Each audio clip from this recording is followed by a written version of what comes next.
नमस्कार, आप देख रहे हैं YBN बिहार झारखंड। आइए एक नजर डालते हैं बिहार चुनाव की 10 बड़ी खबरों पर।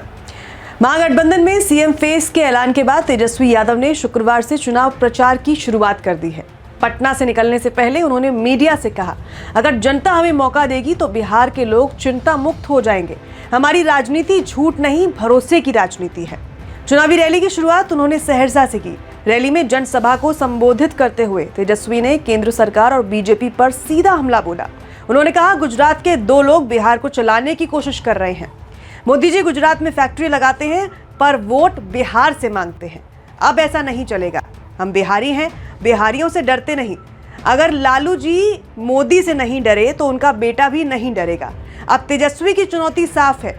बिहार की जनता भरोसे की राजनीति पर कितना भरोसा करती है, इसका फैसला अब वोटिंग मशीन करेगी। इसी के साथ शुक्रवार को पीएम मोदी की औपचारिक एंट्री हो गई। पीएम मोदी ने बीते दिन समस्तीपुर में जनसभा को संबोधित किया। इसके बाद पीएम मोदी दूसरी जनसभा के लिए बेगूसराय पहुंचे। इस संबोधन में पीएम मोदी ने विपक्ष पर निशाना साधते हुए कहा कि बिहार में लालू राज के दौरान जंगल राज था। लोग शाम को बाहर आने जाने से डरते थे, लेकिन जब 2005 में बिहार में एनडीए सरकार आई तो बिहार में सुशासन की सरकार आई। आज बिहार हर एक क्षेत्र में आगे बढ़ रहा है। लगातार विकास का काम हो रहा है। यानी एनडीए की पूरी कोशिश है कि सुशासन बनाम जंगल राज की ये पुरानी बहस फिर से बिहार की चुनावी फिजा में गूंजे। साथ ही भोजपुरी सुपरस्टार और राजद के प्रत्याशी खेसारी लाल यादव ने डिप्टी सीएम सम्राट चौधरी को करारा जवाब दे दिया है।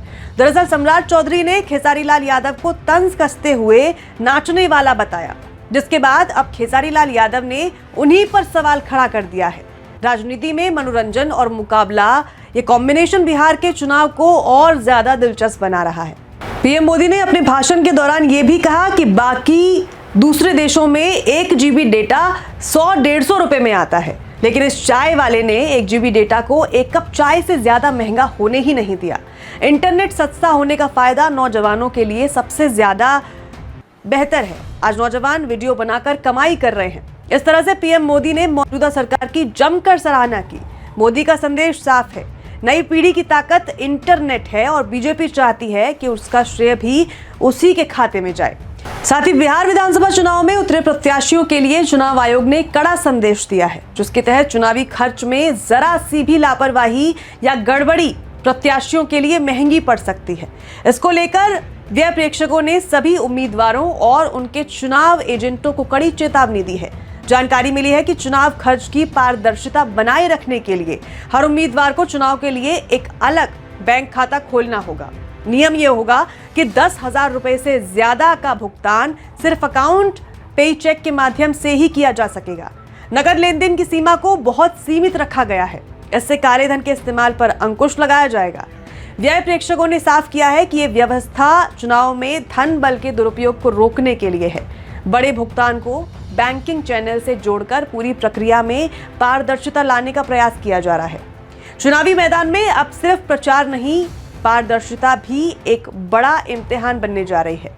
साथ ही आपको बता दें कि महागठबंधन की तरफ से 28 अक्टूबर को चुनावी घोषणा पत्र का ऐलान किया जाएगा।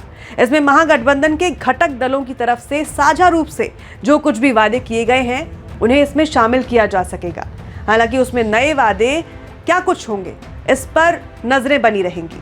विधानसभा चुनाव के बीच हिंदुस्तानी आवाम मोर्चा यानी हम ने संगठन के 11 नेताओं को पार्टी से निष्कासित कर दिया है। इन सभी को पार्टी की नीतियों और अनुशासन के खिलाफ कामों में लिप्त पाए जाने के बाद पार्टी के सभी पदों सहित प्राथमिक सदस्यता से 6 वर्षों के लिए निष्कासित किया गया है। पार्टी की तरफ से साफ कहा गया है कि संगठन में अनुशासनहीनता या गुटबाजी किसी भी हाल में बर्दाश्त नहीं की जाएगी। ये कार्रवाई हम के अंदर चल रही राजनीतिक गतिविधियों को नया मोड़ देने का काम कर सकती है। अब निगाहें इस बात पर होंगी कि महागठबंधन के वादों में कितनी नई सोच और कितनी पुरानी राजनीति झलकती है। साथ ही आपको बताते चलें कि प्रधानमंत्री नरेंद्र मोदी बीते दिन समस्तीपुर पहुंचे। दुधपुरा में पीएम मोदी ने रैली की। मुख्यमंत्री नीतीश कुमार खूब गरजे। इस दौरान उन्होंने पीएम मोदी की जमकर तारीफ की, जबकि लालू परिवार पर खूब तंज कसा। सीएम नीतीश ने कहा कि 15 साल उन्हें मौका मिला, लेकिन महिलाओं के लिए कोई काम नहीं किया गया, सिर्फ परिवार को आगे बढ़ाया गया। छोटे दलों में अनुशासन की दरार बड़ी सियासी तस्वीर पर भी असर डाल सकती है। साथ ही आपको बताते चलें कि बेगूसराय में पीएम मोदी की जनसभा के दौरान कांग्रेस के पूर्व अध्यक्ष सीताराम केसरी का मुद्दा फिर सुर्खियों में आ गया है।